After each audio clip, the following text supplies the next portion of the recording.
A court in the United Kingdom heard about how a 14-year-old British girl was once told, quote, "This is what white girls are for," before being sexually assaulted by a Muslim teen around her age. In the victim's own words, quote, "He said it was my own fault. I'd led him on. I shouldn't have walked around in what I was dressed in. I deserved it, and that is what white girls were for." He would also refer to her as his white slut. The same court heard about how another Muslim man, after having his way with another British girl, also called her the same word, as well as a dirty bitch, before spitting at her and laughing. Now, what's striking about these revelations is that the very same logic and verbatim words have been used by legions of sexual assailants of a certain religion who tend to see the females of a certain race as nymphomaniacal masochists who want nothing else in life but to be degraded, used, and abused. Here are but a few more examples. In 2014, a Muslim man explained to another British woman why he was sexually assaulting her. "You white women are good at it," said he, between her crying and struggling. That, of course, is just another variant of "this is what white girls are for," as that other more recent UK courtroom heard on June 25th. In 2020, another British woman revealed that her Muslim molesters called her a white cunt and a white whore and a white bitch. In 2019, another court heard how a British girl was, quote, "passed around like a piece of meat" among her Muslim assailants.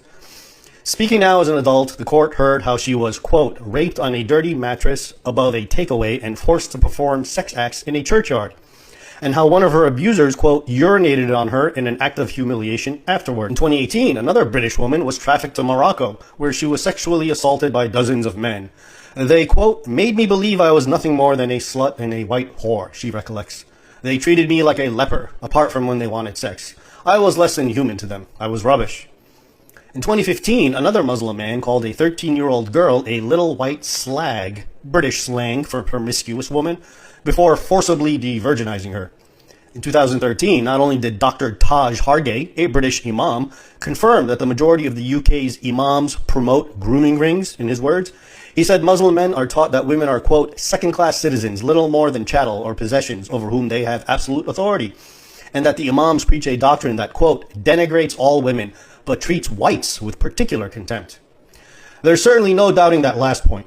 While this phenomenon manifests itself with extreme regularity in that bastion of diversity, the UK, it's ultimately less about being British and more about being white. The proof is that the same thing is happening all across Europe. Thus, in Germany, in 2016, a group of Muslim migrants stalked a 25-year-old German woman and hurled, quote, "filthy insult" at her and taunted her for sex. Then they explained their logic. "German girls are just there for sex," said they, before reaching into her blouse and groping her. In 2016, another Muslim man who almost killed his 25-year-old German victim while raping her and while shouting Allah, afterwards inquired if she liked it.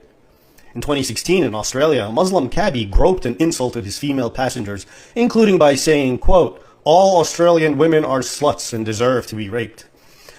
Now, the bigger problem is that this issue is not limited to or a byproduct of the modern era.